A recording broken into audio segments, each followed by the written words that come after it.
Hello, hi, hope you are well and doing great.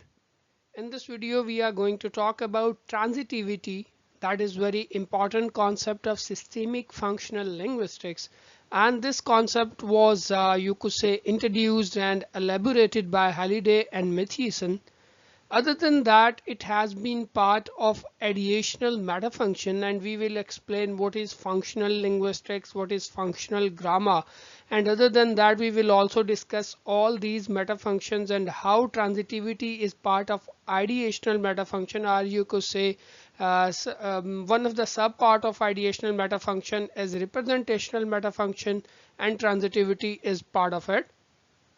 And I would tell you in advance that this video would be somewhat long, and because we have to explain all the processes, participants and circumstances of transitivity, so it would take some time as well. Okay, without wasting any time, first of all, let us discuss what is functional grammar. In functional grammar, we always takes language as a starting point, and we try to answer question what meanings are being created in what context and how.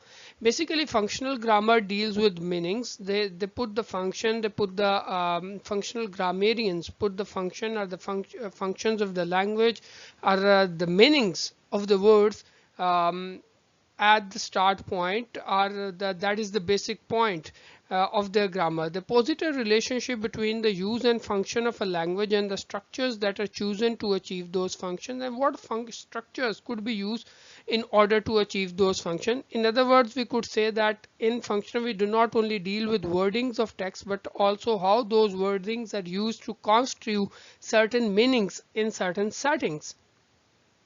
So in functional grammar, meaning has a privileged position. They consider meanings as a feature of the whole text and therefore take full text as their unit of analysis.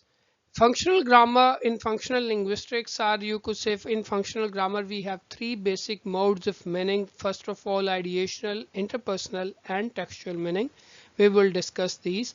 Other than that, in systemic functional linguistics, in functional grammar or in functional approaches, there are a number of different approaches, but we are going to talk about systemic functional linguistics or systemic functional grammar, because this linguistics has defined these three metafunctions, and other than that, these three this branch of functional approach has also defined what is transitivity, and some of the important works have also been underlined. In systemic functional linguistics, language is seen as a social semiotic system. Why? Because we see language that is used in order to create meaning, in order to interact with people, in order to represent our ideologies. So language performs certain three micro functions that has been highlighted by Halliday, and three meta functions, and those meta functions are ideational, interpersonal and textual.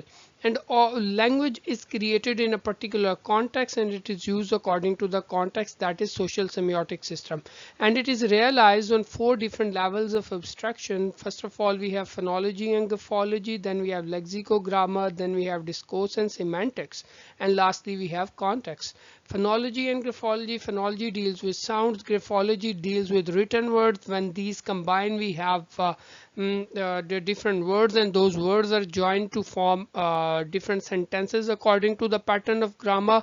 And when we use those sentences according in any society, or according to the norms and cultures of society, or by deviating, it is called discourse. And how that discourse makes sense, it is semantics. And lastly we have context. And what is that? Let us find it out. The most basic resources for making meaning, the most basic resources for making meaning are phonological and graphological. After that we have lexicogrammar, then we have discourse semantic level, and lastly we have context. Context stands at the highest level of abstraction, which can be divided into two situations, or you could say context of situation, that is called register. This all has defined by Halliday, that the functional use of language, or how do we use language according to any function or situation, is called register. And this context of culture culture. For example, that is defined as a genre. For example, in Shakespearean sonnet, that is a particular genre, or you could say subgenre of a sonnet. So it has a particular culture, and we have to follow that culture if we want to be part of that genre. So the first three strata are linguistic in nature, and the last one, the structure of language, well, the last stratum, context, basically is extra linguistic, somewhat that is outside the domain of language. Now moving on to metafunctions, we have three basic metafunctions. The first one is ideational metafunction. It orients Ideational metafunction orients toward the physical world that we are living in. It concerns with how we construe the events that we experience and how we interpret the logical relationship between these events. So in ideational metafunction basically deals with how do we represent the events that are present in front of us, how do we conceive them in our mind, and how do we connect the logical relationship between those events. So ideational metafunction is divided into two basic types: representational metafunction and logical metafunction.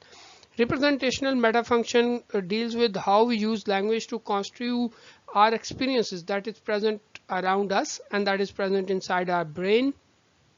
Secondly, logical metafunction explains, or you could say it concerns with how we interpret the logical relationship between events of our experiences. How do we connect our different experiences and how do we make logic among those experiences. The interpersonal metafunction concerns how we use English, or you could say how we use language. You should use language to interact with other people. And the textual metafunction concerns how we turn the ideational and interpersonal moods of meaning into messages and discourse. How do we convert both of these functions into a particular text or into a particular message or discourse that deals with textual metafunction. So if you just read any clause of a language, we will find these three metafunctions embedded in each and every clause. Okay, now let us look into the definition of representational metafunction into more detail, because transitivity is part of representational metafunction and representational metafunction is part of ideational metafunction. Representational metafunction, you could also call it as referential metafunction or experiential metafunction. Experiences expresses our experience of the world around us and inside us, experience that we obtain through observation of or you could say participation in the events occurring in the world, and experience that we imagine things. So it deals with both these words, that is present in front of us or that is present inside our brain. Transitivity is part of representational metafunction. In Halliday's functional grammar, what is transitivity? Transitivity is the system that is concerned with how entities and actions in a situation are coded in the language. How do we code any particular entity? How do we perceive any event, and how do we code that event is called transitivity. Different transitivity choices made in a text. There are a number of choices. We can code any event by using different syntagmatic and paradigmatic choices. So our choices can reflect certain things, that what point of view, what ideology do we have, what narrative structure have we used, what genre, what subgenre have we formed, how do we represent any particular character, how do we represent any particular situation, whether we are favoring anything or not. So all these things are in the domain of transitivity. Some other definitions of transitivity is transitivity is a system of the clause affecting not only the verb serving as the process but also the participants and circumstances. So it would be clear to you that in a clause we have three things according to transitivity. The first one is participant, second is process, and third one is circumstance. Transitivity is the set of option. So the definition that I have explained earlier, you could say that it is the brief or more easy version of that. It is this whereby the speaker encodes his experience of the process of the external world and of the internal world of his own consciousness, together with the participants in these processes and their attended circumstances. Transitivity specifies the different types of processes that are recognized in the language. You could take any of these definitions, but I would prefer that you should write this definition because this is more good. Now, what some functions of transitivity? It is concerned with the transmission of word view. For example, if we are going to read any text, we will get to know what is the word view of that particular author, or if the author is death as we believe, what is the particular view of that character. It generally refers to how meaning is and what meanings are represented, what meanings that particular writer or that particular character wants to convey. It plays a role in showing how speakers encode their mental picture of reality. How do they perceive the word that is present in front of us and how that is present inside their brain, and how they account for their experiences around them. So all these things are cleared if we do the transitivity analysis of any text. So there are three components involved in transitivity analysis. First one is participant, that deals with who or what is taking part. Process, what is going on, that deals with verbal group. The first one deals with nominal group, and the last one is circumstance, that deals with adverbial, or you could say prepositional phrases or prepositional groups. Our experience is conceptualized, as we have discussed earlier, that our experience is conceptualized into three components, and the basic component, that is nucleus, or you could say the basic component is process, and then we have participant, and lastly we have circumstance. Now if we just take this clause, he is swimming, in a directive, if we take this clause, you will find out that first of all we have participant, and lastly we have just the process. So two basic things. First of all, we need to have process. Secondly, we need to have what could you say, that the participant, but in some sentences we could even skip participant as well. So process is the most basic, or the nucleus of any experience that we conceptualize through any clause. In a directive, there can only be one process without any participant, such as go. No, so this is the example. In this example, I told you that we can have only participant and process, but there are certain examples in which we do not need any participant and there is just need a process. Just if I just say go, it should be noted that the process in a directive, in which we just say give a command, that is called directive. A U is used, and that is imperative, understood subject, and that there is no need of that. So moving on, Mary hits the ball beautifully. In the above example, there are two participants. Participant 1, process. Process is verbal group. Participant is a nominal group. And circumstances, you could say adverbial group, prepositional phrase, adjunct could be part of your circumstance. But this is easy. You would say that participant is a nominal group, verbal group is a process, and wherever we will find these in any sentence, that would be so. No, we have to also consider what type of participant it is, what type of process it is, and we have to look into those as well.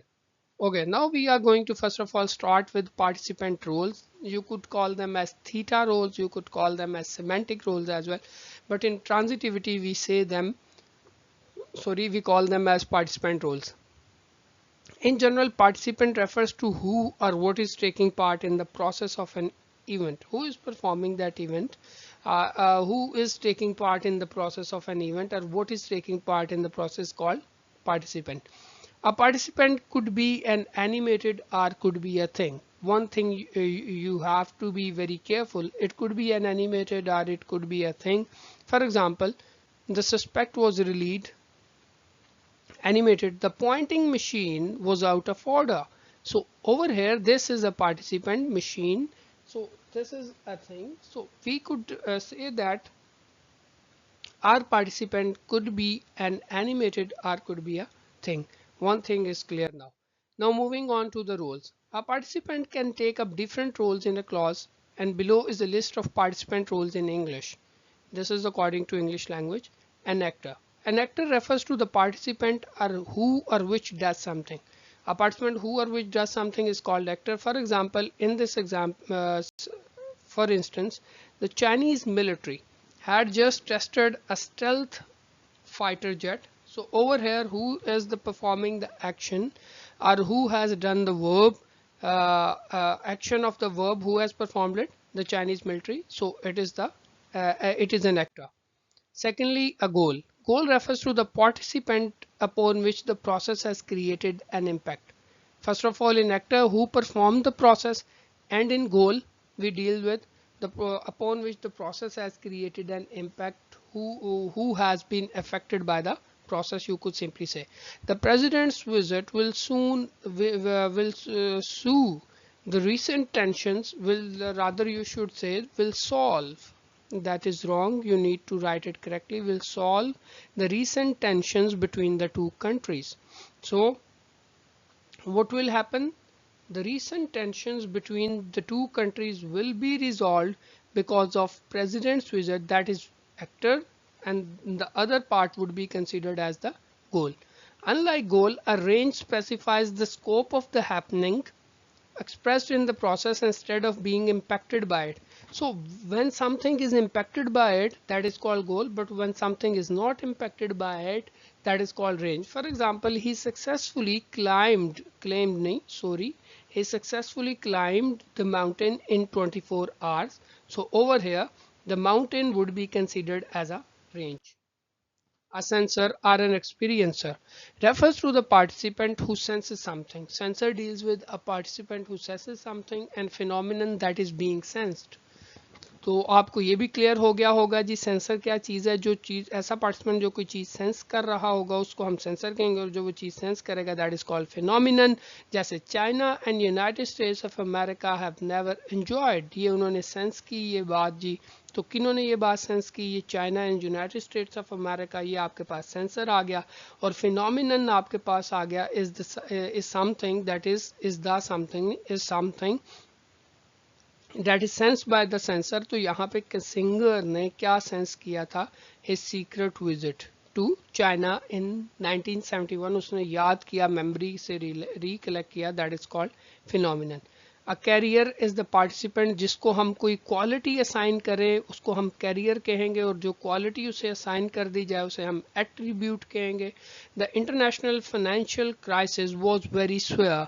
अब यहाँ पे जो career है the international financial crisis, ये आपके पास आ गया career इस participant को, और क्या उसे क्वालिटी असाइन की गई? That was swear.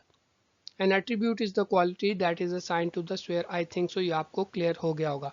यहाँ पे इसकी एग्जांपल अच्छी है, वो आप उस एग्जांपल को स्किप कर सकते हैं, यही लिख सकते हैं societies are more harmonious.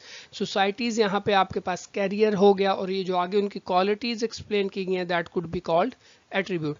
Unlike a carrier, an identified, also known as token, you need to remember these because they could be a part of your short questions as well. They could just say what is identified, तो आपको problem हो सकती है, तो ये आपको अच्छे से आने चाहिए. आइडेंटिफाइड क्या होगा? जिस पार्टिसिपेंट को हम आइडेंटिफाई करें किसी और पार्टिसिपेंट के तौर पे, तो वो जो दूसरा पार्टिसिपेंट होगा उसे हम क्या कह देंगे? आइडेंटिफायर. तो अब यहाँ पे अगर मैं कह दूं जी Ali is monitor of the class, तो अली इज जो होगा आपके पास आइडेंटिफाइड हो जाएगा, और जो मॉनिटर होगा जिस तरह हमने उसे दूसरी तरह आइडेंटिफाई किया that would be called identifier. I think सो ये आपको क्लियर हो जाएगा. अब पोजेसर, जो कोई someone who owns something is called possessor, and what he owns is called possession. For example, if I just say Ali owns a doll, Ali owns this house, so this house would be possession and possessor would be Ali. Asaya is the participant who addresses another participant, the receiver, and the message is called verbiage. Now in this 10th I have talked about 3 other participants. The first one is sayer, who says something or who addresses another participant, receiver who receives the information or who receives the message, and this message is called verbiage. For example, he asks a senior US official receiver if this true. He is called the sayer because he is asking for the information from whom the information is the ask, and the verbiage is the message. What he is asking, if this is true, this is the verbiage. A behavior is an animate whose behavior is described in the clause. For instance, whose information we explain in a clause that is called behavior, and existence is a participant who is introduced, we could say that who has been just introduced into the scene, that is called existence, or existent it is also called like that. Now we have discussed all the participant role, and there is one more that I hope so I have skipped, and that is beneficiary. And what is beneficiary? It is the participant role for whom, for whose advantage or for whose benefit the subject, you could say, or the actor is performing the action. For example, if you just say Krishna bought Susan a gift. Krishna bought Susan a gift. Over here Krishna is actor, Susan as a beneficiary, a gift as a goal. I think so आपको process जो participant roles clear हो गए होंगे. Now moving on to processes, there are innumerable events occurring around us all the time, and each event is likely to be different from each other. To handle the situation, we group all our experience into a small number of process types. And what are those processes? Process refers to what is going on in the event, or what a role participant plays in a clause depends upon the process in which the participant is involved. Each process type has its own particular language features, and there are basically 6 process types of processes. But Halliday considered that there are 3 major processes, and then there are 3 minor processes. What are 3 major processes? Process of doing, that is called material process; process of sensing, that is called mental process; and process of being, that is called relational process. Now, other than that, there are 3 minor processes: verbal, behavioral, existential process. 3 major processes are important. These minor processes are less important, but we have to discuss those. So verbal process is formed when we have relational and mental process. Behavioral process is in between mental and material, and existential is in between material and relational. Okay, so let us first of all talk about the major process, and that is material process. Material processes typically constitute our experience towards the physical world, and it is divided into that. That is why it is called process of doing or process of happening. It deals with 2 things: action and event. Process of action, in which we have doing, and process of event, in which we have happening. For instance, Ghaffar parked his car across the street. For example, this is the action, process of action, and that is, you could say, dealing with transitive verbs. Parked his car across the street. Ghaffar. Ali climbed the Alps last month. Material process of event. In this, we do not have the participant of goal, and over here we have the participant goal. Over here we have the participant as range.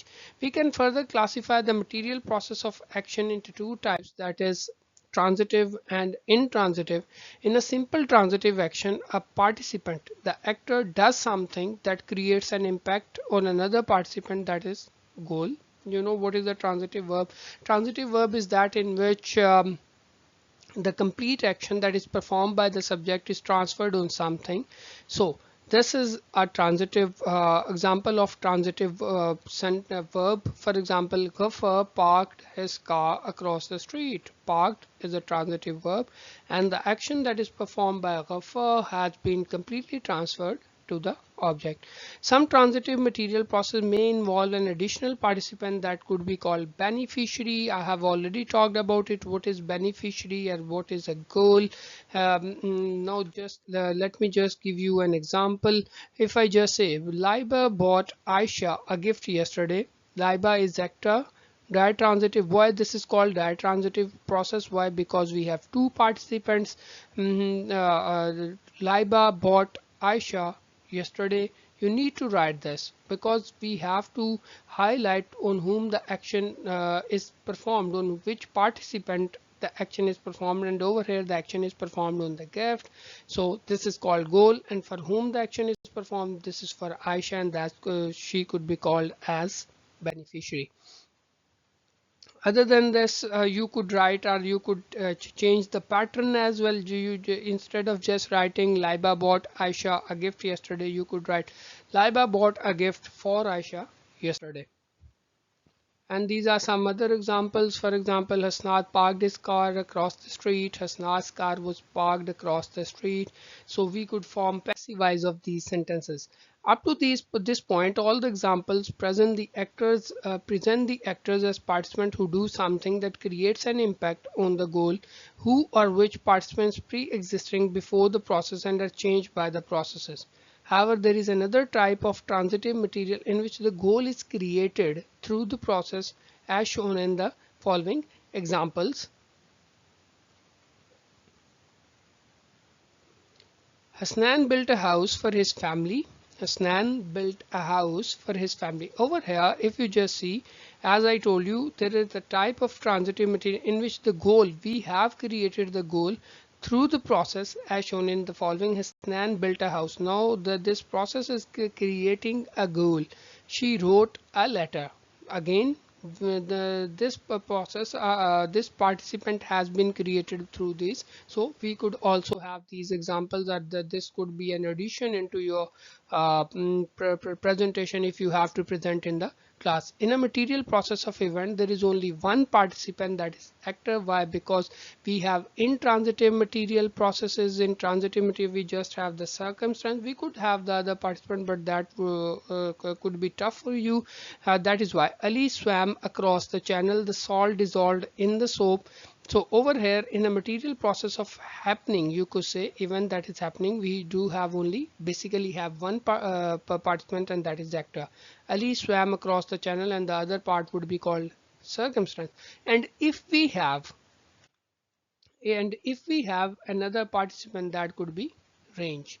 As I have highlighted, Ali climbed the line rock.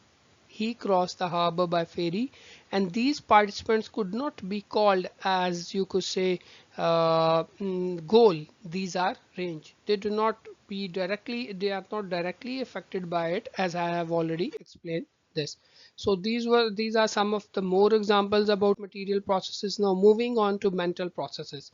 Unlike the material processes, which typically constitute our experience towards the physical world, mental processes constitute our experience towards the world of consciousness that deals with our mind. In a typical mental process, a participant, then there are certain, as there were participants involved who were performing the action in material processes. In mental processes, then we are going to have certain participant. The first one is the sensor, who is sensing something, and what he is sensing is called phenomenon. As I have already explained these in participants role as well, but explaining it later further. I felt someone touching my back. Sensor, I felt as the mental process because it is dealing with consciousness. Phenomenon, someone touching my back. He sensed danger. Again, sensor, and this is phenomenon. So if we just say that we basically deal with in mental problem, we deal with seeing, feeling, thinking, and other than that we could categorize it into other further types of perception, affection, and cognition. Perception, what is the point of view, that the thing that it could be, she saw the car accident. The witness heard three gunshots. Affection, when we have some you could say positive or negative feelings for someone, rather you should restrict yourself to positive feelings. The boys like the soft drink. I am interested in your proposal. And lastly, we have cognition, that is simply dealing with your mental capability. He forgot the answer, he knew the answer, so that deals with cognition. So in mental processes we have other three categories. The one is perception, the second one is affection, and the third one is cognition. The sensor in a typical mental process is an animate. However, this is not an essential requirement. For example, we could just say like this. We just say that a sensor should be animate. No, but now if you read just a lot of literature, or if you watch number of movies, you would say my car is enjoying the raining day. So how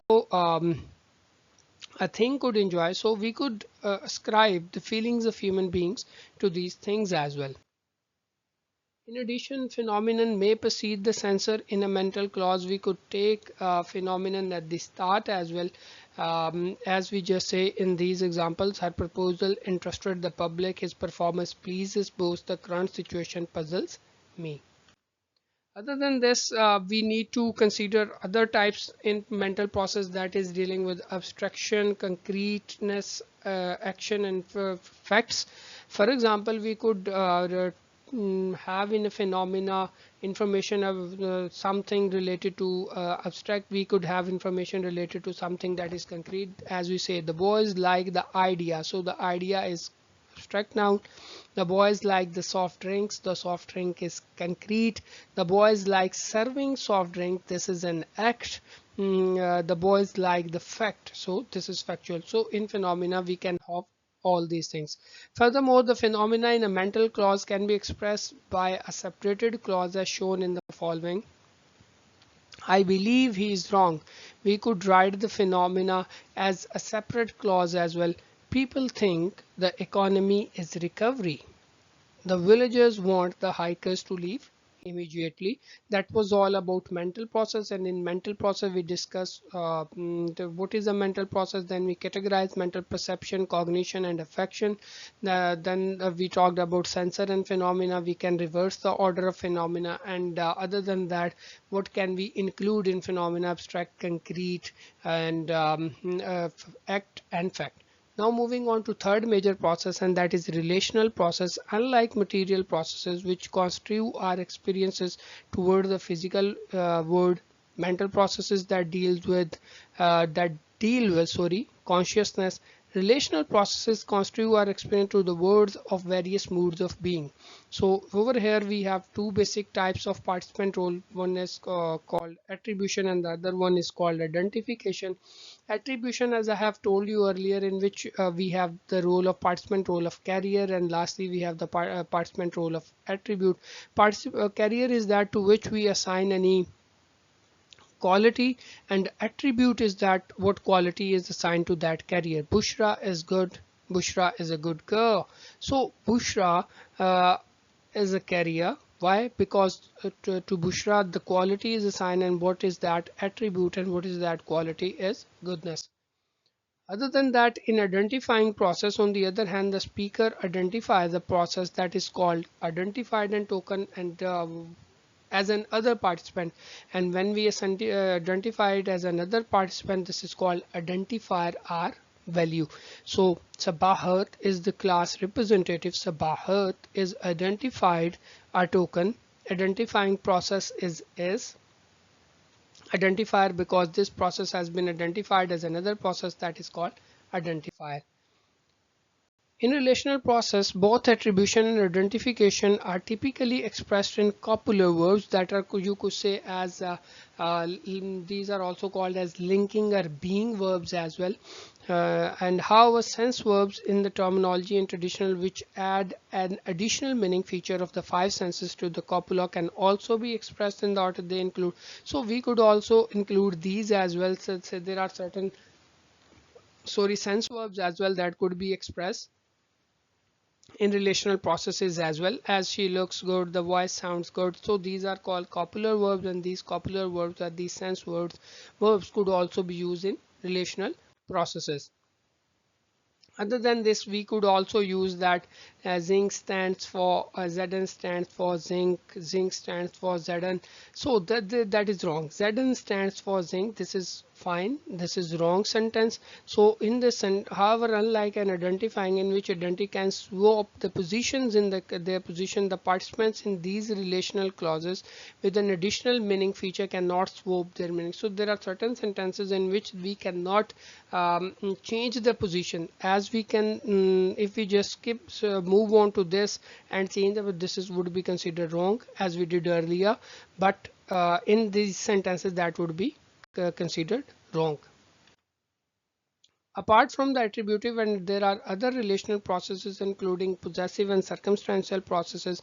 Possessive, as you know, who is possessor, who is holding something or who is possessing something, and what is he possessing, that is called possession. As he has $1,000,000 in his pocket. In his pocket is circumstance, and what he is owning $1,000,000, that would be called possession. I think so it would be clear to you now that in a relational process, what do we have? It deals with attribution and identification, and lastly it deals with possession and possessor. Now moving on to minor processes. In the last section we discussed three major processes: material process, mental and relational. Now we are going to talk about some other minor processes, and those are verbal process, behavioral process and existential process. Verbal processes share the characteristics of mental processes and relational processes I have discussed earlier. The typical verbal process is the process of saying. For example, she said something, so this would be a verbal process. So she said, she is, you could be say that the sayer, and something would be the verbiage. So verbal process however include different moods of saying, such as you could include saying, telling, informing, stating, commanding and asking and so on. He said something, he told us a story, he stated that he was innocent, he commanded us to bring a glass of water, he informed us that there will be off tomorrow. So all these processes would be part of verbal processes. In a typical verbal process, a participant addresses another participant through a message, that is, you could say, a content of saying. The participant who addresses is called a sayer. The whom the sayer addresses is called the receiver, and the message of the clause is called verbiage. She told me a story. She told me it is raining heavily. She told me that it was raining heavily. But now you need to consider that the content of saying can be constructed as a participant if it is a participant, that is called verbiage, and or it can be represented if it is a separate clause, it could be called verbatim or reporting, as shown in the or we could report what someone else has said, or what is happening. She told me that it was raining heavily. So I think so it would be clear.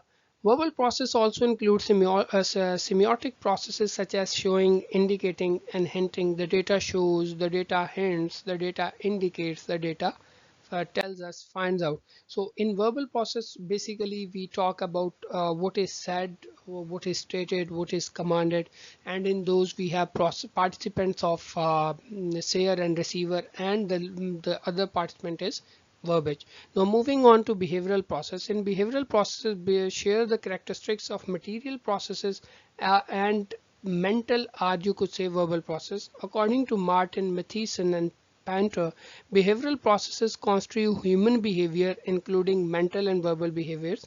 In other words, the processes of saying and sensing are constituted as activities as shown in the following. Behavioral process, he was looking at Mary, so this was a behavior, this was the behavior of that particular person, so that is why this is called behavioral process. Or you could say this is the mental verbal process, as someone said he saw Mary, comma, he saw Mary. As we discussed in speech and thought presentation, this could be called as free direct speech. He was listening to music, he heard some music, he was thinking of you, he thought that you should come. In a typical behavioral process, the participant in the behavior is an animal, or you could say that mostly we say that it has to be animal or it has to be a human being, but it could be performed by even by the things, as when we ascribe certain roles of behavioral roles to different things. But over here I have just highlighted those examples that are part of animals, because human beings are also considered in the category of animals. Marianne was laughing wholeheartedly. Both of the men were shivering in the cold wind. Other than this, sometimes the behavior may not be the sole participant in the clause, unlike the goal in the material process of doing. The second participant here does not affect by the process and has the semantic characteristics of the circumstance or range, as I have already told you that when the participant is not affected by the process, that the subject, or you could say the first participant is performing, that is at the part of a subject, then that participant would be called range or somewhat phenomenon. Mary was watching the soccer match. Rebecca was looking at the doctor. This is a behavioral process.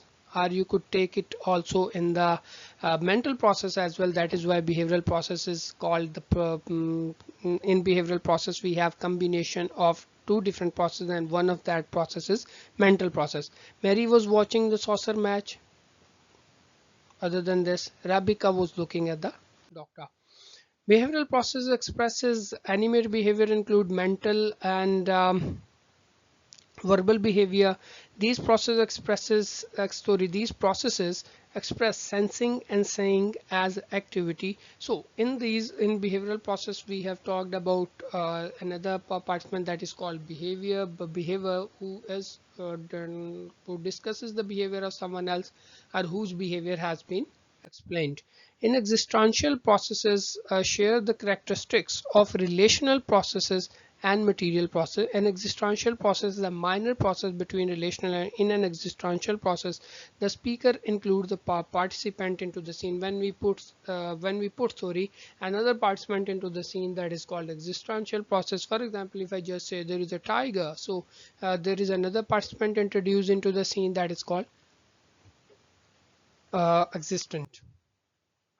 If a circumstance of location occurs in the clause, there is an alternative as well. For example, in the previous slide we haven't discussed, but this was present over there, that there is a tiger. We could write like this: under the bridge is a tiger. There is a tiger under a bridge. Under a bridge is a tiger. So we could switch the positions as well. We could use alternative expressions as well. So like relational processes, existential processes express a participant involving in a process of being. However, unlike relational process, but like material processes of event, there is only one participant in the clause. They are this in between material process and relational ones. Now, if we just summarize what we have discussed till now briefly: material processes, action, transitive, action, dry transitive. Over here we could have actor plus goal, she murdered someone. Action, dry transitive, we could have actor, beneficiary, and goal. I think if you have not memorized the whole, if you just memorize the table, then it would be enough for you to understand this. Other than this, intransitive, we just have the actor, and after that we have the you could say circumstance as the participant, and if we could even have actor, and then we could have range, she climbed down the mountain. In behavioral we have behavior, and behavior a participant whose behavior has been introduced. In mental we could have sensor and phenomenon. Sensor is the participant who senses something. Phenomenon is the participant who has been sensed. She saw a car. So she saw a car could be taken into behavioral process as well as into mental process.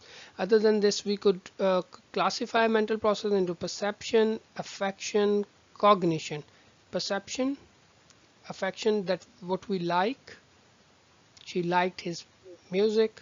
Cognition, that deals with one of the capacity of memorizing or forgetting something. Quoted, when we quote something, she thought it's a beautiful day. Reported, that she thought that it was a beautiful day. Verbal, in verbal we have, I told you that we have these participants: sayer, receiver, and verbiage. Sayer, what do we have in the verbal message? She told her a kind story. She told her, she is the sayer, her is the receiver. A story is verbiage, that is the message. That could be, and this is called verbiage, this is called verbatim, and this is reported.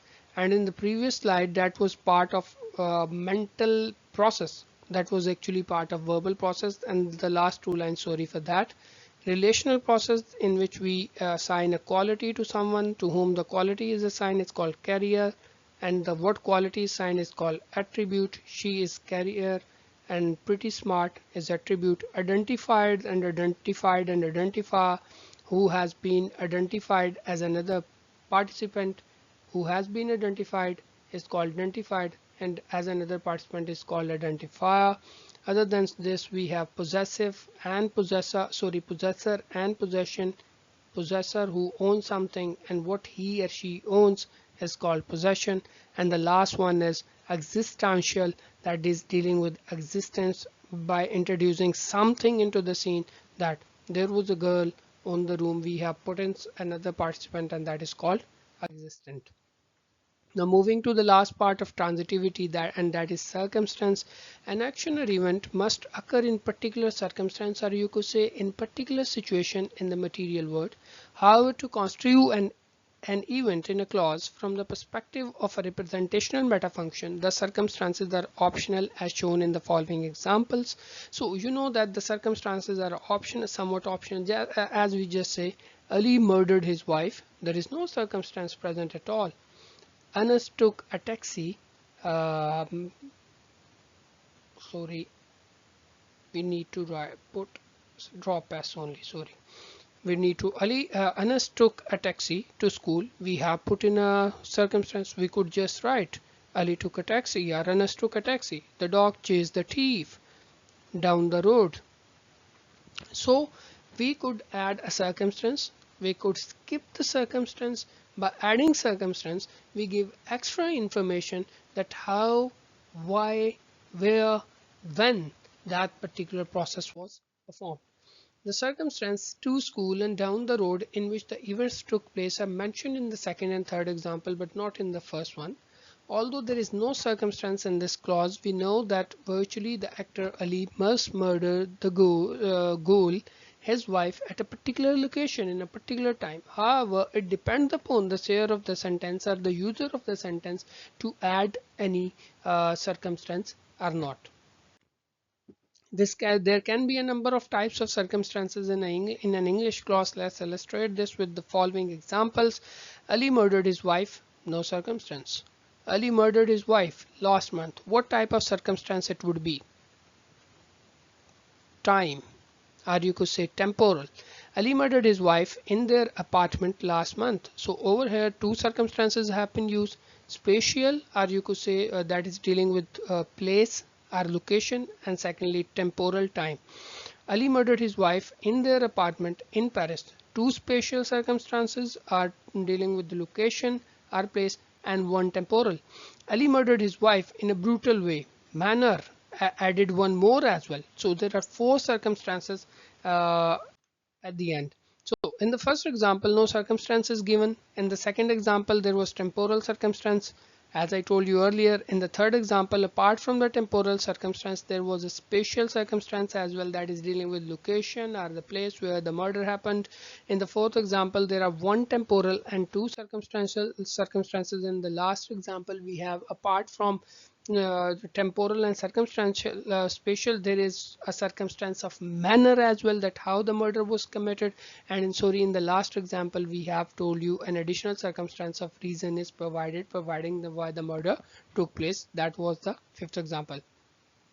So I think so it would be clear to you that it depends upon the reader, that sometimes they have to give the information to the reader in order to make it clear how the process has performed, why the process has been performed, how the process has been performed, where, when, why. So these information and these questions deal with circumstances.